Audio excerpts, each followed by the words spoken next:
agora me foge exatamente a data, 18, é 18, né? Me ajude, os universitários. De 1857, muito bem, os estudiosos do EJA têm que saber. Ele lançou essa obra magnânima. A partir desse momento, a humanidade tomou ciência da vida espiritual. Então, iniciou-se no planeta Terra, nesse momento, casado, a era do Espírito. E desde então, essa trajetória, nós que compomos a humanidade terrestre, a alma enquanto encarnadas, nós iniciamos a nossa trajetória para a nossa destinação final. Concordam comigo? Sim ou não? Sim. Porque os desencarnados já responderam. Então, nós iniciamos a nossa trajetória. E recebemos, todos nós, ao virmos neste processo da evolução espiritual, um ente querido. Seja ele um familiar, um amigo, um ser que nós denominamos de protetores, de anjo guardião. Que os nossos irmãos, tantos outros, não importa o nome denominado que damos a eles. Mas ele se colocou à nossa disposição para nos auxiliar nessa caminhada, para nos estimular. E essa mensagem do Tadeu, esse viver bem, caracteriza especificamente essa necessidade. Porque ele enfoca as dificuldades que nós vamos atravessando e a fé que nós temos que ter para suplantar as nossas próprias limitações. Por isso que eu fiz o convite ao Walter. Peça esse DVD, que a Casa Adquire disponibilize na livraria, para que todos tenham acesso também a essas mensagens que nos induz para essa busca permanente. E que vem de encontro exatamente a esse tema que nós trazemos para a nossa reflexão. É uma reflexão que nós fazemos. E assimilamos, absorvemos. E como o Tadeu coloca também, é como o alimento que nós ingerimos para saciar as células do nosso organismo físico. E que nós precisamos para mantê-los saudáveis. E este alimento, nós precisamos sempre manter essa vela acesa da fé, do amor, da fraternidade, para que nós possamos implantar verdadeiramente o reino de Deus na seara dos nossos corações, neste planeta histórico. Então, a nossa proposta hoje é o capítulo 17, Sede Perfeitos. E esses 3 pontos são extremamente fundamentais para que nós possamos nos agarrar a eles como uma tábua de salvação. Porque eles nos levará à nossa destinação final, que é a trajetória da nossa evolução espiritual. Então, nós vamos ver, o tempo nos permitindo, os caracteres da perfeição, o homem de bem, os tópicos importantes para o homem de bem e nós, espiritistas.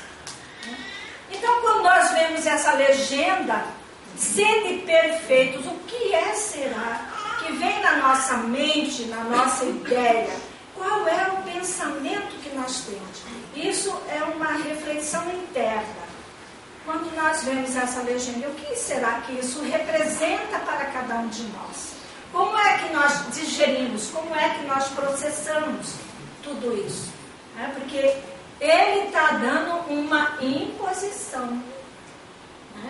Vamos dizer que for um verbo impositivo, que nós temos que reter, nós temos que aprender, reaprender, porque nós não estamos aqui pela primeira vez. Aqui é a nossa escola. Somos alunos que estamos repetindo de ano. E aí nós vamos ver em Mateus essa descrição, porque Jesus ele não deixou nada escrito, eles reproduziram posteriormente. Então está lá em Mateus no capítulo 5, versículo de 44, 46 e 48.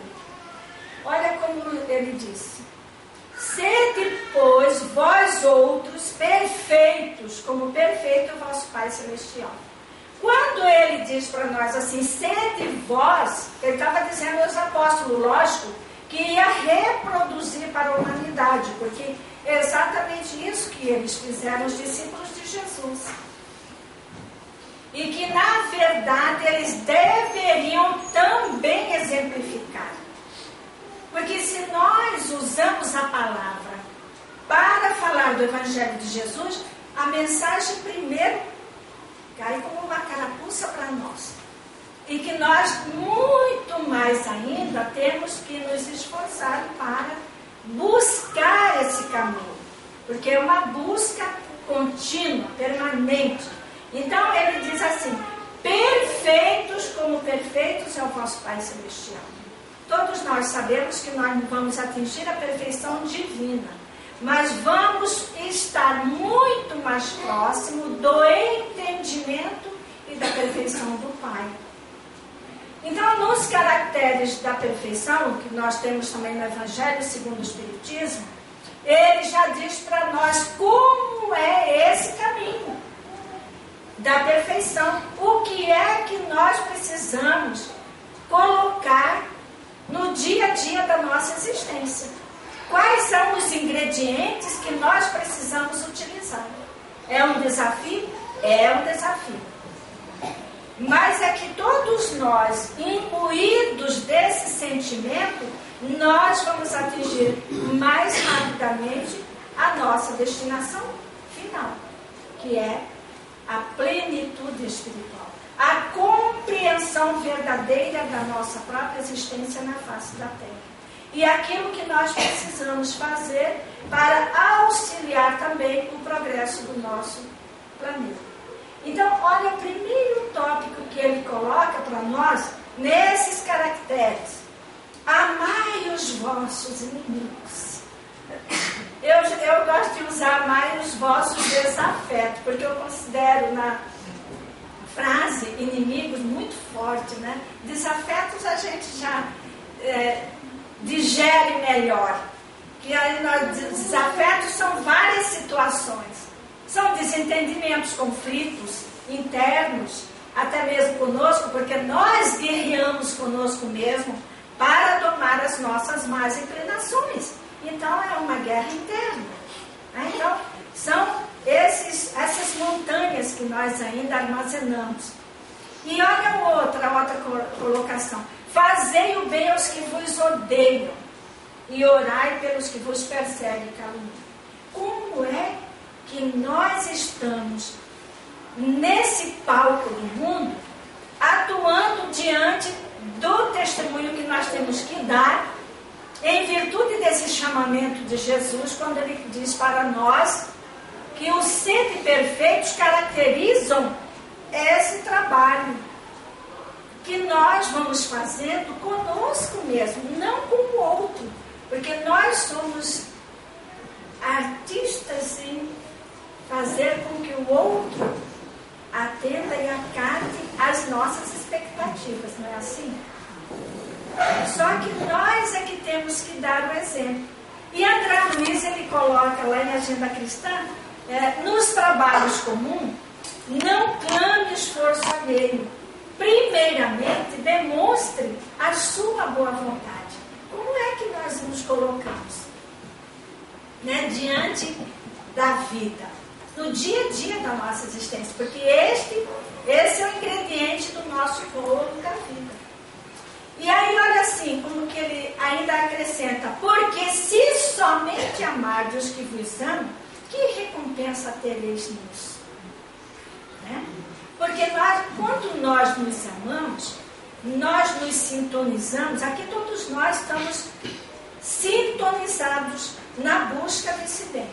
Então, é uma reciprocidade de sentimento. Agora, qual é o maior desafio nosso?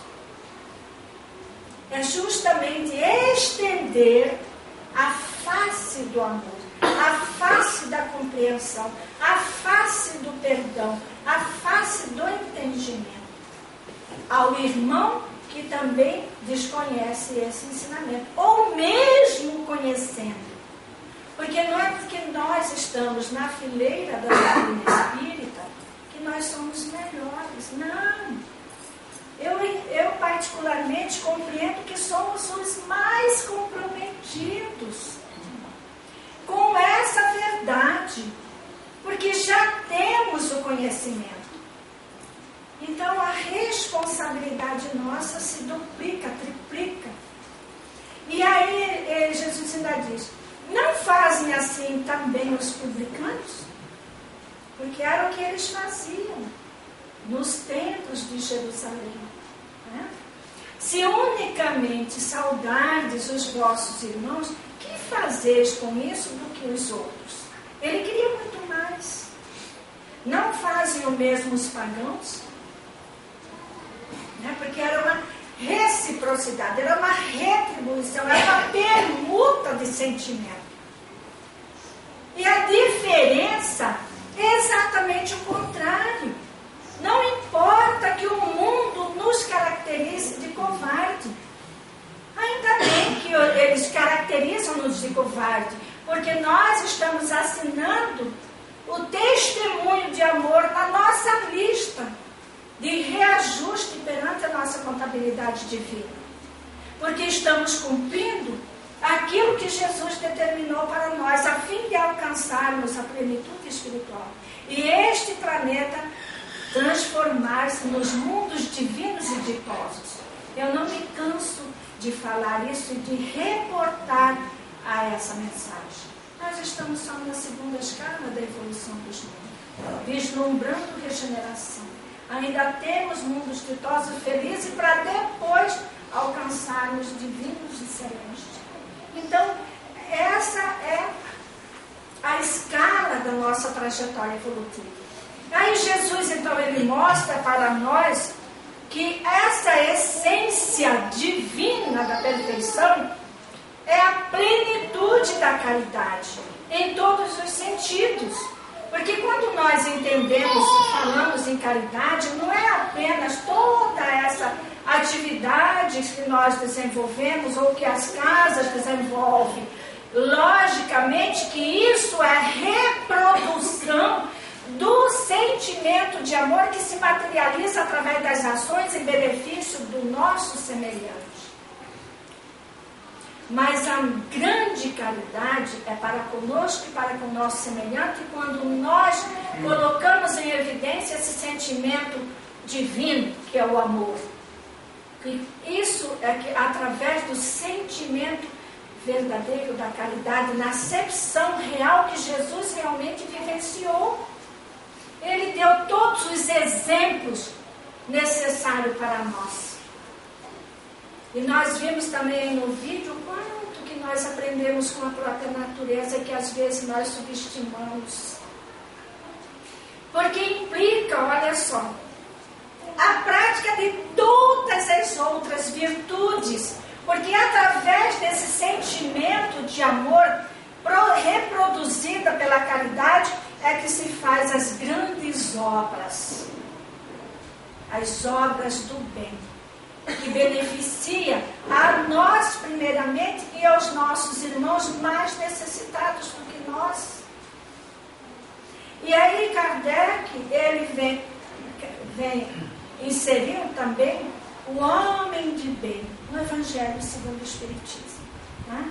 E o primeiro tópico que ele nos traz para a nossa reflexão, o verdadeiro homem de bem é o que cumpre, olha só, a lei de justiça, de amor e de caridade na sua maior pureza.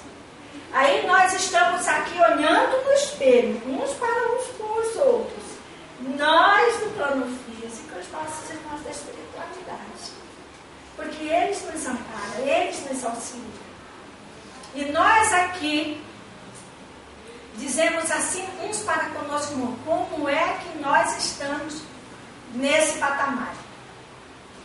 Na aplicação da justiça, do amor e caridade. Em todos os palcos. Aqui nós estamos num palco abençoado, preparado, como o nosso irmão mesmo disse na abertura, na prece. O ambiente totalmente preparado, assistido. Mas nós não ficamos aqui 24 horas.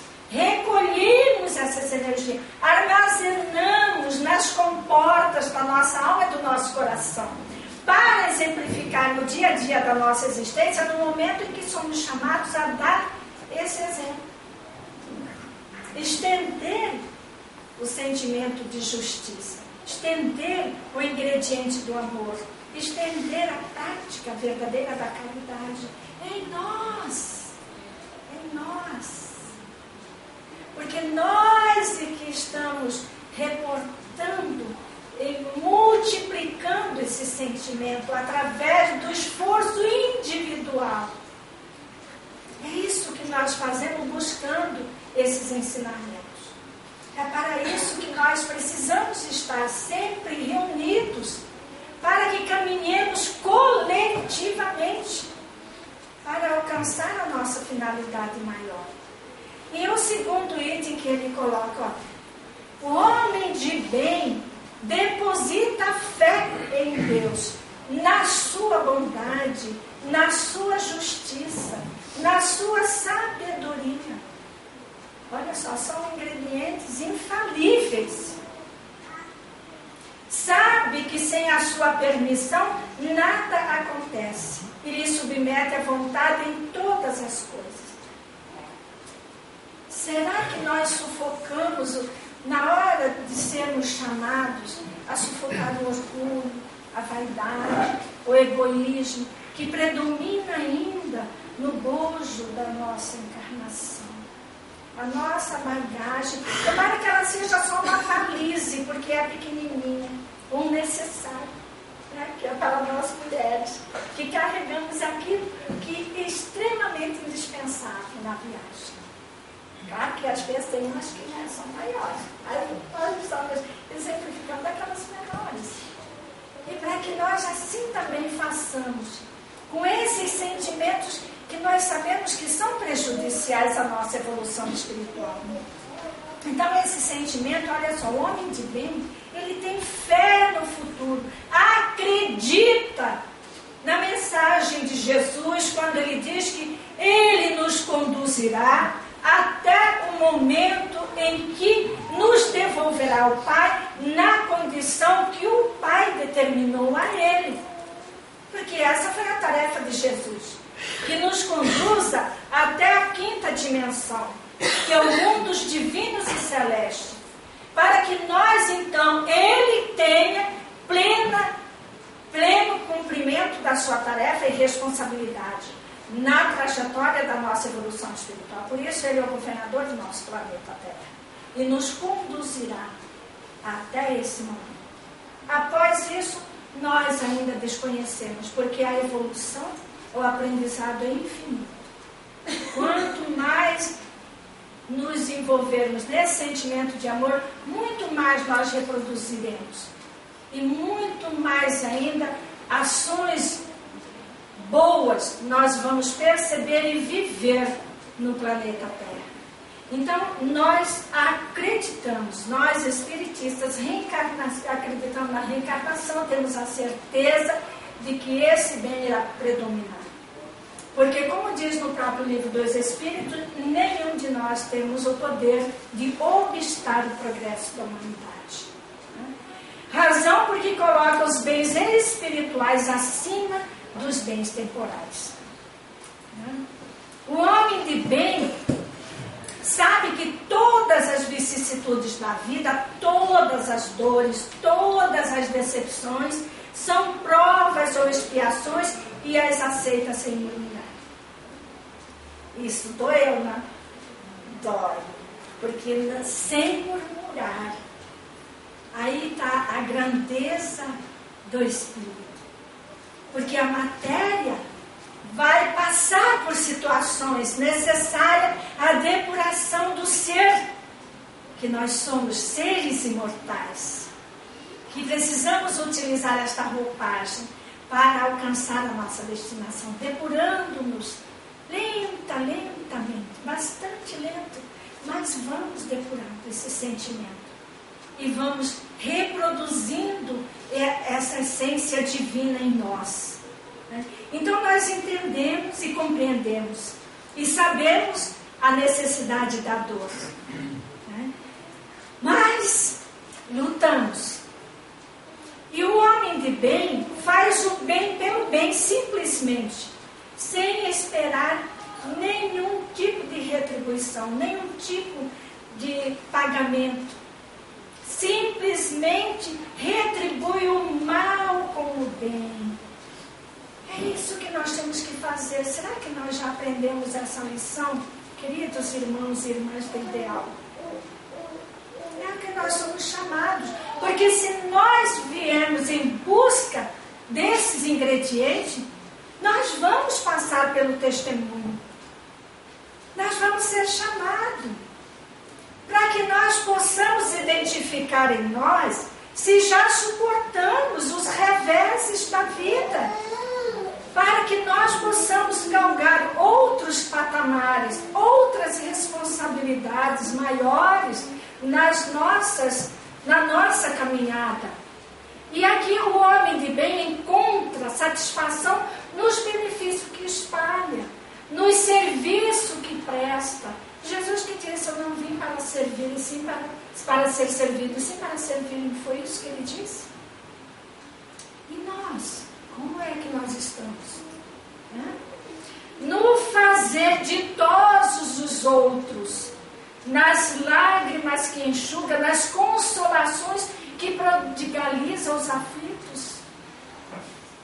É essa a nossa responsabilidade na face da terra, na condição de seres imortais que somos. Seu primeiro impulso é para pensar nos outros, antes de pensar em si. É para cuidar dos interesses dos outros, antes do seu próprio interesse. É fácil? Não é fácil. Porque nós, às vezes, assim, venha a nós, vosso reino dado. Nós vemos ainda muito isso na face da terra. Mas é um momento da separação do joio do trigo. Ficarão aqueles que já têm essa compreensão, esse esforço contínuo em exemplificar essa lição. E nós somos chamados a vivê-la, a conhecê-la, a estudá-la, a internalizá-la e a reproduzi-la nos nossos atos. Um homem de bem, ele é bom, é humano, é benevolente para com todos, sem distinção de raça nem de crenças. O homem de bem respeita nos outros todas as convicções sinceras e não lança anátema aos que não pensam como ele. São os caracteres do homem de bem. O homem de bem, em todas as circunstâncias, toma por guia a caridade. A caridade do amor, da fraternidade universal. É isso que nós precisamos implantar nos nossos corações e reproduzir na nossa existência, seja onde nós estivermos.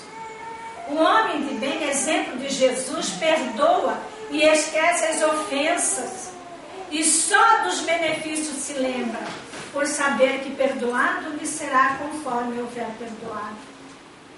E nós já negociamos com Deus no Pai Nosso. Não é assim? Nós negociamos com Deus, porque nós dizemos a Ele assim, perdoa. Nós pedimos perdão a Deus, se nós também, na mesma proporção, possamos perdoar os nossos semelhantes. Nós não falamos assim no Pai Nosso? Falamos. Então nós estamos dizendo para Deus que nos perdoe, porque nós também trazemos tantas imperfeições, né? E às vezes nós reclamamos do outro. É indulgente para as fraquezas alheias, porque sabe que também necessita de indulgência e tem presente esta sentença do Cristo. Isso nós temos que ter essas lições armazenadas no nosso cérebro, vivenciadas no nosso coração e materializadas nos nossos atos. Atire-lhe a primeira pedra aquele que se achar sem pecado, ou sem falta, sem erro, sem perfeição. E nós sabemos que o único perfeito foi Jesus, né? Então nós não podemos, nem ele usou a toga de juiz. O homem de bem nunca se compraz em rebuscar os defeitos alheios, nem ainda em evidenciá-los. Se a isto se vê obrigado, procura sempre o bem que possa atenuar o mal. Vamos buscar. Semelhante como Jesus fez, descendo de Jerusalém a Jericó, e numa daquelas curvas das montanhas, e todos aqueles que o seguiam, porque ele nunca estava só fisicamente, nem espiritualmente, né? Então havia um cachorro em putrefação, e todos passaram, inclusive os discípulos, né? Tapando o nariz, por causa do cheiro que exalava já daquela putrefação animal. E aí Jesus para, chama-os de volta e diz assim, no meio de toda aquela putrefação orgânica, e diz: veja que belos dentes possui esse animal. Como é que nós agimos diante de uma situação que nós identificamos? Porque André Luiz, ele também diz em Conduta Espírita, que se nós que estamos ali vendo, né, a imperfeição do nosso semelhante, se não cometemos a mesma falta nessa encarnação, já cometemos no passado ou ainda estamos sujeitos a cometer no futuro. Então, por isso, nós não temos o direito de julgar. E nem de colocar o dedo na ferida do outro. E sim fazer o que Jesus faz, é procurar aquilo que a pessoa tem de bom e enaltecer esse sentimento. Porque o mal, também diz André Luiz, em Sinal Verde, em nenhuma circunstância deve ser mencionado. Olha como ele fala, em nenhuma circunstância deve ser mencionado. O homem de bem estuda suas próprias imperfeições e trabalha incessantemente em combatê-las. Incessantemente. Porque nós identificamos. O homem de bem não se envaidece da sua riqueza nem de suas vantagens pessoais, porque ele sabe que tudo lhe foi concedido e da mesma forma pode ser tirado. Tudo aquilo que pode nos ser tirado sem o nosso consentimento não nos pertence verdadeiramente, e sim nos pertence como patrimônio real e verdadeiro essas virtudes que nós estamos vendo aqui, dos caracteres do homem de bem. O homem de bem usa, mas não abusa dos bens que lhe são concedidos, porque sabe que é um depósito de que terá que prestar contas e que o mais prejudicial emprego que lhe pode dar é o de aplicá-lo à satisfação de suas paixões. Então vamos ter muito cuidado com tudo aquilo que nós possuímos materialmente falando. Se a ordem social colocou sob o seu mando outros homens, na condição de homem de bem, trata-os com bondade e benevolência, porque são seus iguais perante Deus. Usa da sua autoridade para lhes levantar o moral, e não para os esmagar com o seu orgulho. Então essa é a atitude do homem de bem, né? E aquele que está subordinado a essa autoridade, de sua parte, vai compreender os deveres da posição que ocupa e se empenhar em cumpri-los conscienciosamente. Então são as duas condições que nós temos que aplicar, porque já temos o conhecimento. E o homem de bem diz para nós, a doutrina espírita, não constitui nenhuma nova moral. Apenas facilita aos homens a inteligência e a prática do nosso Divino Mestre Jesus, facultando fé inabalável e esclarecida àqueles que duvidam ou vacilam. Então, quando nós dizemos assim, que Jesus, nosso modelo e guia, nós estamos assinando embaixo que nós vamos nos esforçar no dia a dia da nossa existência para seguir os seus passos. Certo? Certo ou errado? Certo. Então, acabamos de assinar aqui, coletivamente, esse esforço que nós vamos desempenhar no dia a dia. E a nós, olha só, nós especificamente que estamos aqui na fileira da doutrina, olha a recomendação que nós temos. Porque nós todos somos reconhecidos uns com os outros e na sociedade que nós fazemos parte, como, olha só, pela nossa transformação moral e pelo esforço continuado em domar as nossas más inclinações. Essa é a nossa grande tarefa, o nosso grande desafio, e que nós acabamos de assinar aqui coletivamente, né? O nosso testemunho, e nós todos vamos nos esforçar, porque, como já disse, nós temos o nosso mentor espiritual, né? Que os nossos irmãos de outras religiões denominam como anjo da guarda. E outros tantos nomes que são dados a ele, mas nós denominamos como nosso mentor, nosso guia, nosso protetor, que nos auxilia a alcançar todos esses desafios e superá-los. Vamos sempre lembrar de Jesus na hora em que nós temos que dar o testemunho. E onde é que nós damos nosso primeiro testemunho? Quem arrisca? Onde é? Qual o palco em que nós somos chamados? Começa com F. Família. Exatamente. É ali, no nosso cadinho do lar, com os nossos entes queridos e com os nossos desafetos do passado, que todos nós já sabemos que nos reencontramos novamente nesse palco chamado família, né? E onde nós vamos nos encher desse sentimento de amor, e que todos levem esse buquê de rosa, né? Esse buquê que a garotinha aqui está reproduzindo a cada um, né? E este que nós em desabrochando, como disse a mensagem do Tadeu, eu acho que estava em encontro com a casa mesmo, porque nada é por acaso, nada é por acaso. No dicionário do espiritista não pode haver a palavra acaso. Não existe. Se nós formos no dicionário, o acaso não existe, é nada. Então no nosso dicionário não existe.